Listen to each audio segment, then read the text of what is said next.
Bonjour à tous. Lorsque j'étais enfant, nous vivions avec mes parents en région toulousaine et presque tous les ans, il y avait une tradition.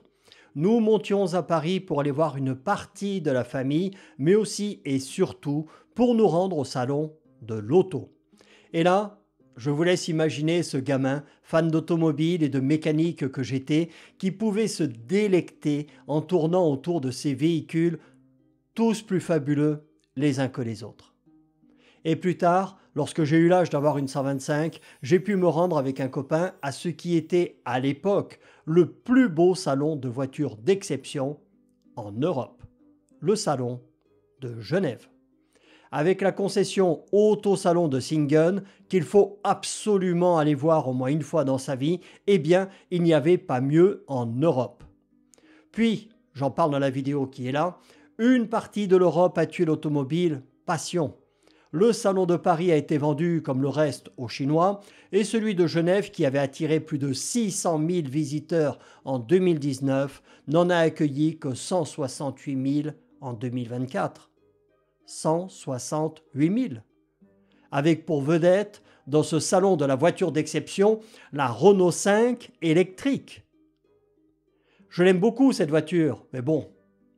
Résultat des courses, il n'y aura plus de salon à Genève. C'est fini. L'association qui le gérait va être dissoute et les organisateurs vont faire un nouveau salon à Doha, au Qatar. Monarchie absolue, très respectueuse des droits de l'homme, du travail et où on lapide encore les femmes. Ce sont leurs traditions à eux. Il se nommera Geneva International Motor Show Qatar et la première aura lieu en novembre 2025. Voilà donc pour les voitures d'exception, il n'y aura plus en Europe que le salon de Monaco. Le wokisme, l'écologie absurde et punitive, telle qu'on la pratique chez nous, la déconstruction et la volonté du grand remplacement tuent absolument toutes nos traditions, notre culture, nos valeurs et nos savoir-faire. L'Europe, c'était le berceau de l'automobile, de l'aviation, de la moto, du nautisme. On y a tout inventé, ou presque.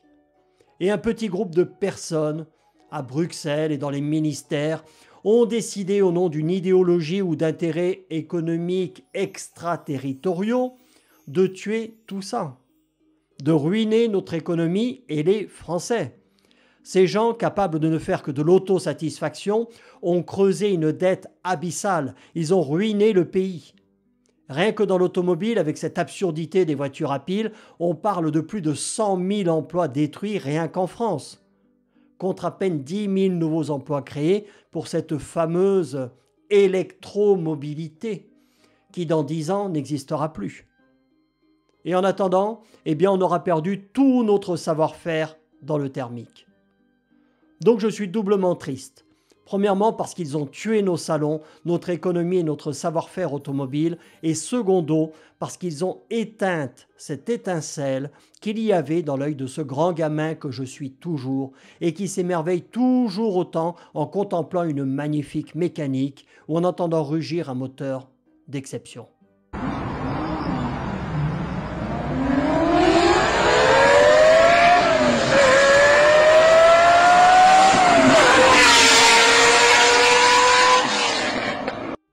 Et comble du ridicule, pour tenter de leur donner un semblant d'âme, j'ai vu qu'ils diffusaient des bruits de moteurs thermiques dans les haut-parleurs de certaines voitures à piles et avaient même poussé l'absurdité jusqu'à en équiper certaines de palettes factices au volant avec le bruit simulé de montée en régime comme sur une thermique dans les haut-parleurs. Point positif, ça en fera peut-être réfléchir quelques-uns qui se diront, comme pour le vinyle par rapport au CD, que le moteur thermique, c'était pas si mal que ça et qu'il ne faut surtout pas le laisser mourir. Sauvons l'automobile, la vraie. Salut à tous.